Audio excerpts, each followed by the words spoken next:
In my world, I wish there was a way that I had the magic answer to engage all of these high school kids that maybe choose to come here as their last resort. And we do lots of engagement here, but if we could just show them, just stick it out with the support that we have here, you can make it, you can do it, you will get your high school diploma, and then, you can do what you need to do after you get that in your hand. I wish I had that magic formula. We're getting better at it. Awesome. But that's what I personally would like to fix, and that would be fantastic. Hello, everyone, and welcome to the Brighter Together podcast. My name is Janet Courtney, and my special guests today are Erin Fatafehi and Rekha Manakkal. They are both directors of special education services at Ohio Connections Academy, and the office is in Columbus, Ohio. But as we know, with a virtual school, you guys are all over the place, right? So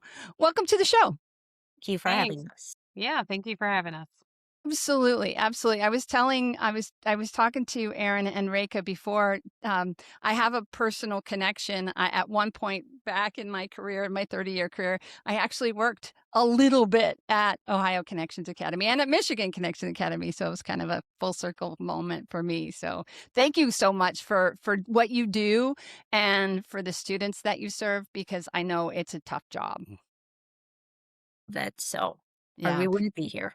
Absolutely. And that's it. That's it exactly, right? It's not for the faint of heart, but you work hard. So tell me a little bit, and you guys can, whoever wants to go first or however you want to do it. Tell us the what's going on with you guys in special education, and what are some of your wins and maybe some of your challenges. I mean, I guess I can go first, and then Erin can go next. So I think what's going well for our school is we have a place for families who might not have felt where they live and what school district that their student would be normally attending, that they can come here and we can give them an ear, listen to their needs, and work together to meet the needs of their student. We take a lot of pride in doing that. K to 12. We do serve K to 12. And as far as challenges, I think we are always, Erin and I, our school, we're always trying to figure out the best ways to do what I just said, to meet their needs. It's not perfect.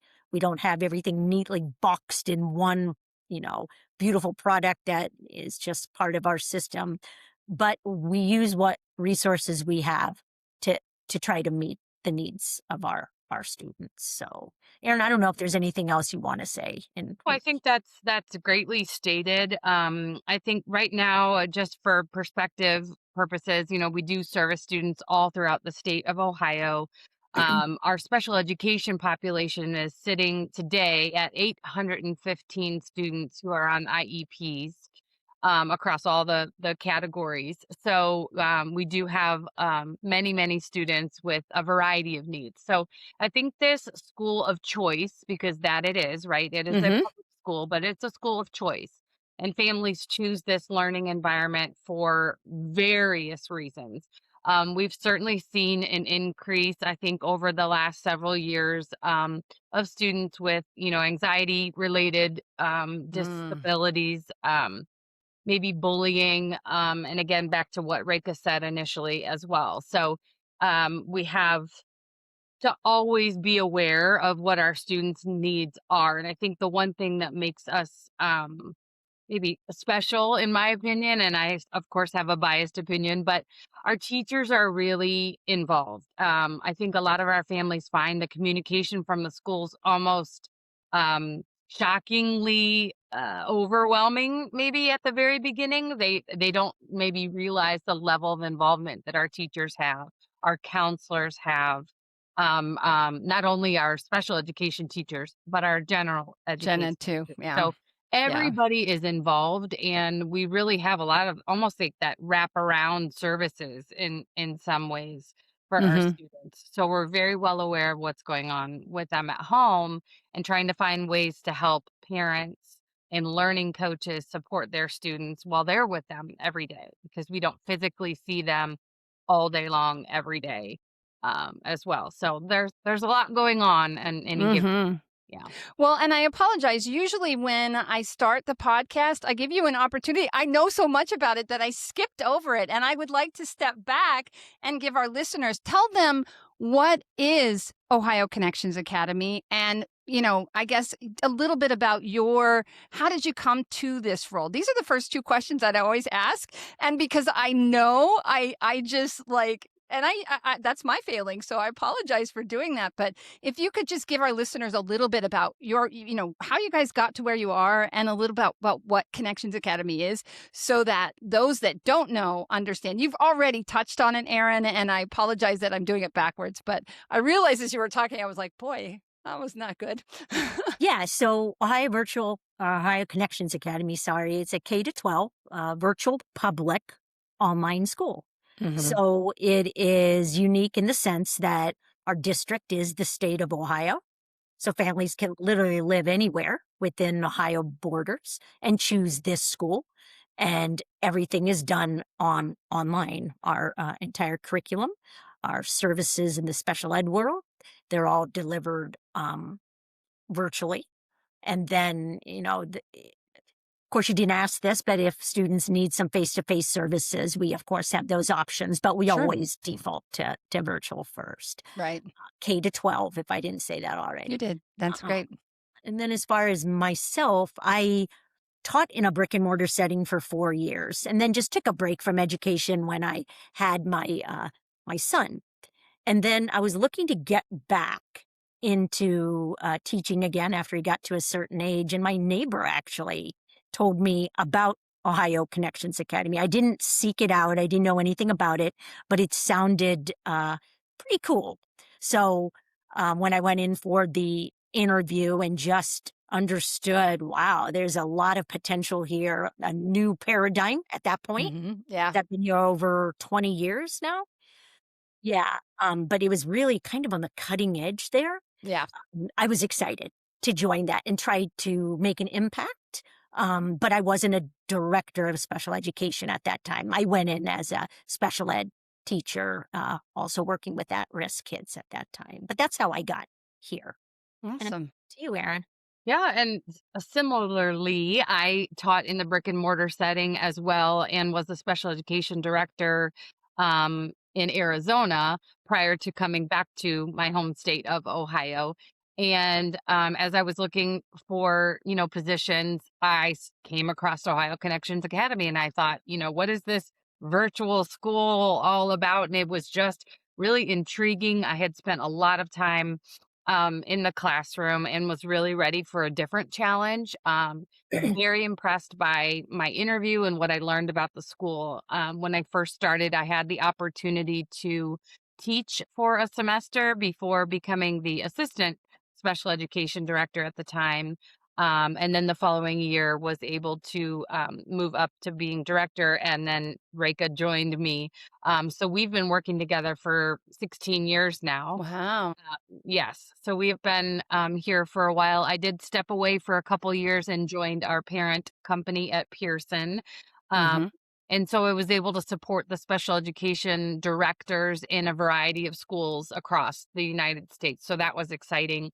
But I really did miss working with families, working directly with teachers. And so I got to come back home, I'd like to say, and join Rekha back on our team. So a lot had changed. We'd grown tremendously, just because I think the interest of many families, had spiked during that time, um, over COVID I times was as just gonna well. say, yeah. Yeah. I'm gonna ask you that question. I am definitely so you guys have been doing this for 16 to 20 years. Amazing. People didn't even realize before COVID. I mean, I've been a teletherapist. I've been doing online therapy since 2011. So tell our listeners, like, what have you seen over that time? How has virtual education, and especially special education, because that's where your expertise is, how have you seen it grow and modify, if it is at all, over those years? And what things have made it better? Because I know that what we're doing today is always better than what we were doing 20 years ago, right? I think what COVID did, from my opinion, is it gave families an opportunity to see what distance learning or virtual learning was all about. Mhm. And that made more awareness Right. out there for schools. And obviously, some schools did it better than others. No blame there. Right, of course. But for those families that really like, wow, I now am a little more invested in what my student is doing, right? Because when you send them to brick and mortar, you don't really know. And they come home from school, not all of your kids are chatty and tell you every single thing Right, right. that happened. But when you're at home, you get to see what's going on and you get to be a part of that learning. So because of that, we definitely saw enrollment rise. Increase, yeah. Yeah. Each year, not Yeah, just Ed, I'm just saying in general, our right. enrollment. Mhm. And I think the beauty of that though, it gave then our school a chance like, wow, we have all these different types of learners here. It made our school self-reflect more and continually change processes or what is it that we need here? How do we advocate to get those things? And um, Aaron and I don't work on an island just by Yeah, ourselves. exactly. Yeah, we have a fantastic administrative team that listens to all the different departments, elementary school, middle school, high school, counselors, and it gave us a chance then to always collaborate and say, this is what we're seeing. Is there a way to do this? And I think that really opened some doors of communication. And over those years, we have really improved in our way to individualize our instruction. And sometimes that takes changes to our learning management system. Keep in mind that Mhm. was built before I came on board. And I think I Right. came on board the second year this school was actually open. So it's changed Wow. drastically. Yeah. Yeah, yeah, and that's I heard so many stories, and Lighthouse was established in 2018, so we were already operating as a company, and exactly, it was one of those things where it was like we tried very hard to just help. It's like all of a sudden we were the experts. I've been a speech therapist for 30 years, but I have been a teletherapist at that time for 9 years. So helping schools to understand how you can do virtual, how kids can learn virtually. And I love talking, schools like to talk about learning loss and what was lost during COVID. And I was like, I've said this many times, but I was like, children didn't stop learning during COVID. They didn't stop learning. They just stopped learning what we wanted them to learn necessarily. It's like they're still going to learn whether we're teaching them or not. It's just a matter of, are they going to learn the things that we think as professionals and educators that they should learn. So, and that's the thing I love about virtual services is that you can have access to so many different teachers, so many different professionals that not a small district or even a big district might not have access to, because you have that distance learning. And I know schools have started to address distance learning in that, but I think it's just a really amazing thing how COVID just pushed. If there's a great thing that came out of COVID, and I'll stop talking in a minute because I get going, because I love what I do. I absolutely love, and I love virtual services. Is it shoved us forward? It helped to move virtual education and virtual services into the spotlight in a way that never would have happened and would have taken probably 5-10 years longer had COVID not happened. Yeah, just to add to that, I think you're right. And I know I wasn't here during that big transition period, right in the heat of that COVID period, but I do know, and Rekha, you might be able to better speak on it, but I do know that Ohio Connections Academy, we reached out, or other districts reached out to us to say, Right. do you have any tips and any guidance? Just because, the teachers did the best they could with what they had. I know my daughter was in school at the time, so she did shift to virtual learning for a school that wasn't set up to be that way, right? The service delivery, and the teachers did a fantastic job, because I was listening, when she was in Mhm. a Zoom call in first grade, so it was kind of exciting to see how she was learning and engaging with her teachers.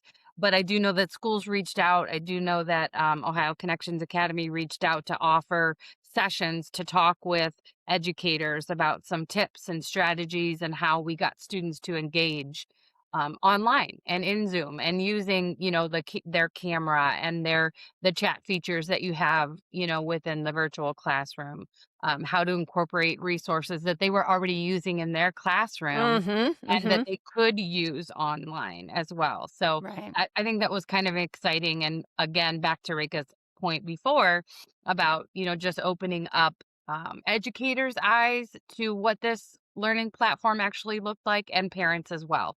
And some just they have to choose what learning environment they feel is best for their own child, whether it's Mhm. IEP or not, right? Right. So I Right. think that. Yeah. And I think that's such an incredible point, Aaron, because parents are the first and always will be the primary teacher for their child.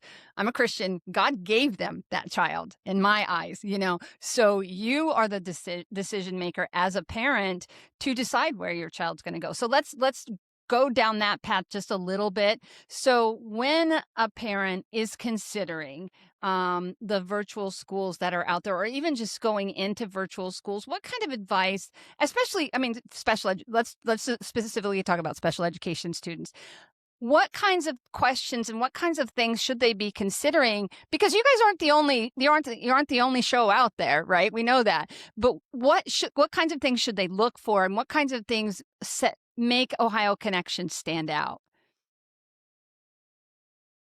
When I talk to families, I definitely want to know, first of all, what grade band their student is that they're considering to enroll: elementary, middle school, or high school.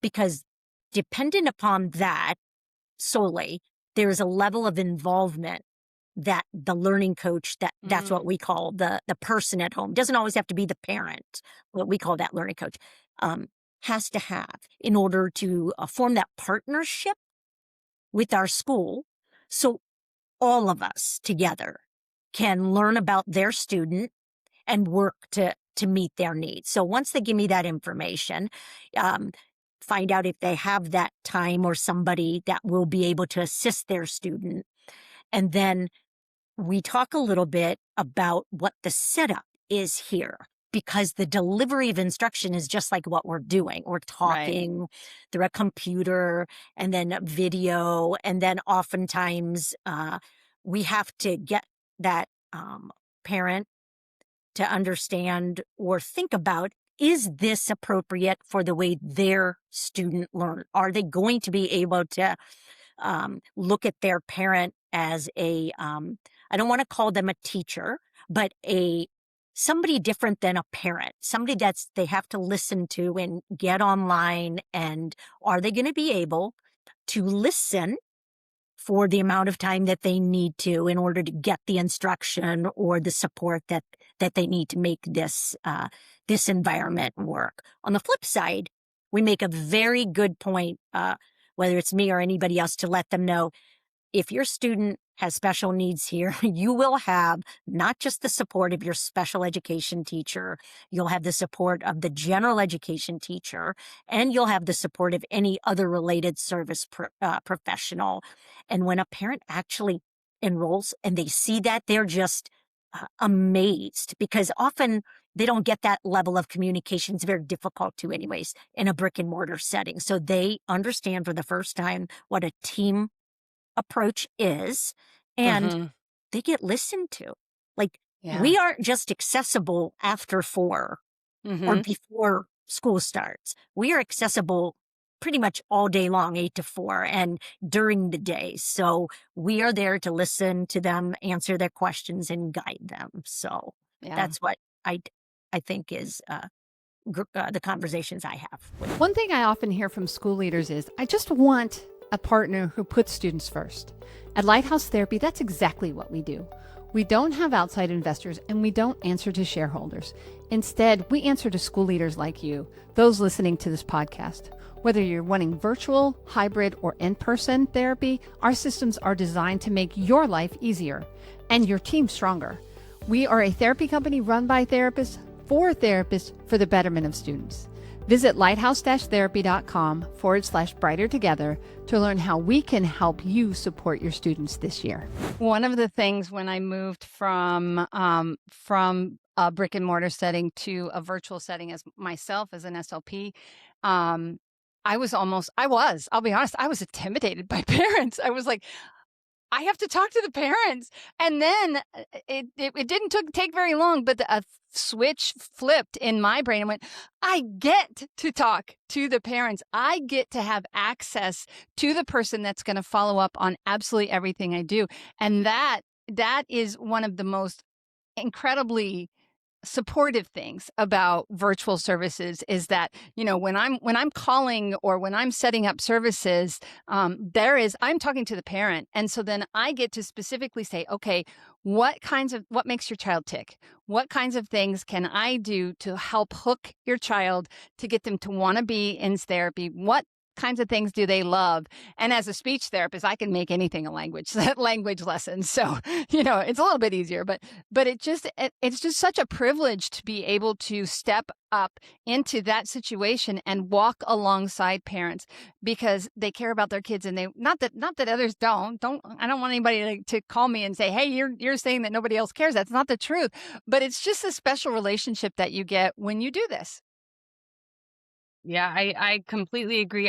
I felt coming from a brick and mortar setting that when I started to work with students online, I did feel like I knew their families and I knew the students better than I was able to. Not Right. that, I didn't want to, or not that the Right. families No. didn't want to, have that partnership with us there, but I just felt like the way that the platform is structured and the online setting is set up is we did have that constant communication. We need that. Yeah. And that learning coach is that piece of the puzzle that I always say in at least our IEP meetings. I say, that learning coach is the piece of the puzzle that makes this learning environment successful.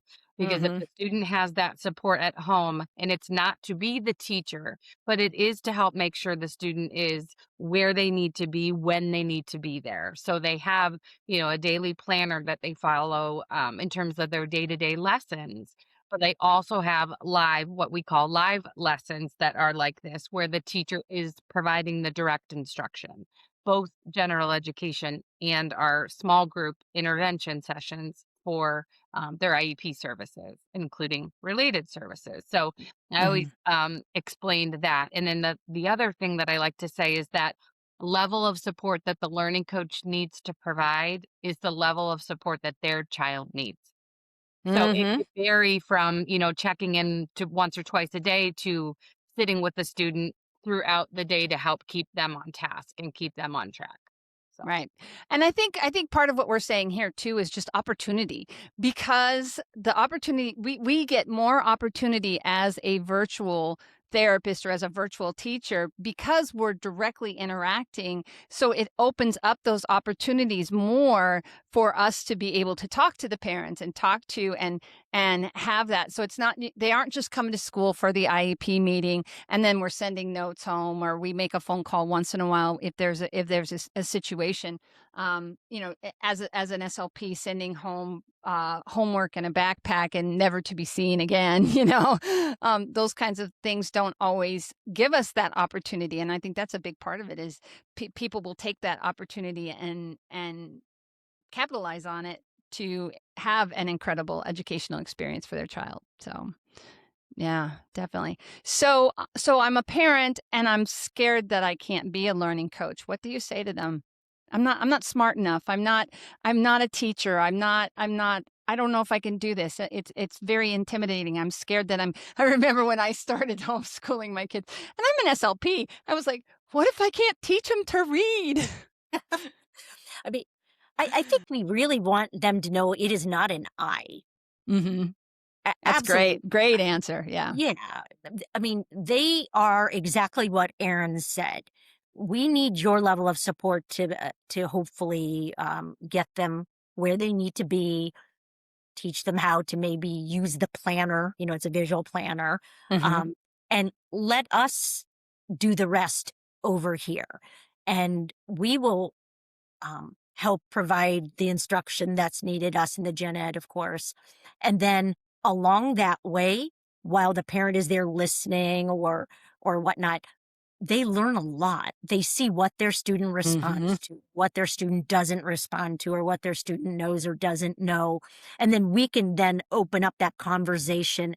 Hey, here's one simple thing you can do at home if you want until we meet again. So it gives them something concrete also that they can uh, use and reinforce at home. And we absolutely tell them you're not the teacher. So we try to really make that um, conversation something that they understand that we're a partner. So Right. Yeah. So I want to just go down one other path because we're quickly running out of time. I could talk to you guys for 2 hours, I swear. But let's talk about the teachers. So when COVID happened, you had obviously had an influx of students. I'm assuming also on the flip side of that, some teachers who never thought that because I've seen this with therapists, definitely all of a sudden therapists went, I never thought that I would like virtual services. I want to do that. And I have in my career and in Lighthouse's career, we saw therapists that were and we mentor and we definitely take care of our therapists because that's our mission. But it is something that you can do this and they never thought they could. So I'm curious if I'm assuming, and I don't want to assume, but you guys, I'd like for you to talk about what did you see when it comes to that, and how has that benefited Connections Academy?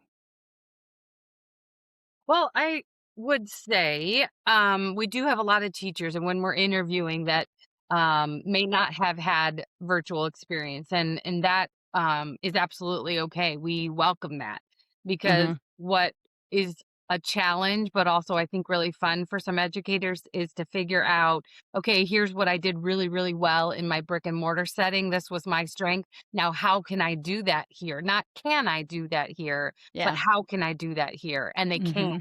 Yeah, and because they it's a love it. modality. It's not a yeah, and I've said that before. I'm sorry, I didn't Yes. interrupt you, but No, it's that's okay. exactly the point. And when I talk to tons of schools because we are a contract company and we contract with schools. That's what we do. But I always tell them, I'm like, you have to understand that speech therapy or education is education. Speech therapy is speech therapy. Yes, there are very specific times where you need to be in front of that child. I would never be able to do parallel play on the floor with an autistic child who needs parallel play in this setting. That is one of the things that I will never be able to do. But they are so few and so far between, and so many amazing ways that you can. And it is still speech therapy. It is still education. So I'm sorry, I mean, interrupt, but I was just like, it's so true. No, that's exactly right. And I think that that's exciting. We've had a lot of teachers who have come from brick and mortar. There's a learning curve, of course there Yes, is, of right? course, right. We provide a lot of training for our new teachers that come on board. We will connect them, with a veteran virtual teacher as well to, allow them the opportunity to share their resources and what works for them. And the same as students, right? They each learn differently. So do our teachers, and Right. so they're able to sort of experiment with what works best for their style of teaching in this setting. So I think that that's pretty exciting. But it goes hand in hand with training and support, and it's ongoing. It's Hmm. we're constantly, like Rekha shared earlier as well. We are always reflecting at the end of each school year, and what worked well this year, and what could we improve on for next school year, and brainstorming with our teachers because we really want them to be part of that discussion. Their hands are in the pot, right? They're there every day. And so we want them to be making those decisions and having that collaboration together. So, Absolutely. Fabulous. So, one of the things that schools, and you guys are 190 one for me interviews that I've done, I've done a lot of these, is there aren't enough teachers. There aren't enough special education teachers. Is that something that you guys are experiencing as well? think Staffing? it's been ebbing and flowing. I Okay. think there early on, it was definitely a little more of a struggle. Um, Possibly after COVID, people trying this out. We've had more. I think more than just virtual teaching. I just think special education in general sometimes just it's a very very difficult, demanding job, so it can Mm-hmm. burn people out. Yeah. So more than that, but yeah, I've had some very good word of mouth. So some of them may have worked at another virtual school and have gotten the word about what it is to work here. Mm-hmm. And then they come on over here. So we've had lot more of those who used to work at a different school and want to come here for, whatever reasons that might be. So That's nice. Yeah. Work-life balance. Work-life balance. for That's a sure. big one. That's a big one. Yeah. We talk about that all the time. And Yeah. for us it's like special education, and as speech language pathologists are 99% female, and we are the ones that have the babies. And so having that ability, we have a lot of moms, that want to be able to be done at 3 so that they can go and see their child's sporting event or whatever, or only work part-time or whatever. Virtual services gives them the opportunity, especially with a company that like ours, where it's like, we need a commitment from you, but that doesn't mean you have to work 40 hours a week, and it doesn't mean you have to see 100 kids while you're trying to do that. So, having that balance is really, really good and really important. Um, one last question for you both. So if you could just fix one thing, and it can't be money, not money. Fix one thing in your world as a director of special education, and never have to worry about it again. It's just miraculously gone. You never have to think about it again. What would that one? It's a tough question, I know. What would that one? Erin's going, oh, I don't know. Well, I know there's lots, but what would that? Just pick one. What would that one thing be? Um, okay, I think for me at the moment, and I'm primarily high school. We Okay. have to divide up duties here, Sure. obviously. So in my world, I think I wish there was a way that I had the magic answer to engage all of these high school kids that maybe choose to come here as their last resort. And we do lots of engagement here, but if we could just show them, just stick it out with the support that we have here. You Mm-hmm. can make it. You can do it. You will get your high school diploma, and then, you can do what you need to do uh, after you get that in your hand. I wish I had that magic formula. We're getting better at it, but that's Awesome. what I personally would like to fix, and that would be fantastic. Yeah, that's a great answer. Okay, Erin, your My turn. gosh. Well, I mean, yeah, that's a really difficult question to answer. I would probably piggyback off of Rekha's response. I sit in mostly the middle school meetings, but help oversee our K-8 teams. And I would say if we could fix that engagement piece, where we Mm-hmm. could get all students to attend the live classes with the teachers all the time. There's some outside barriers that we don't have that, control over all the time.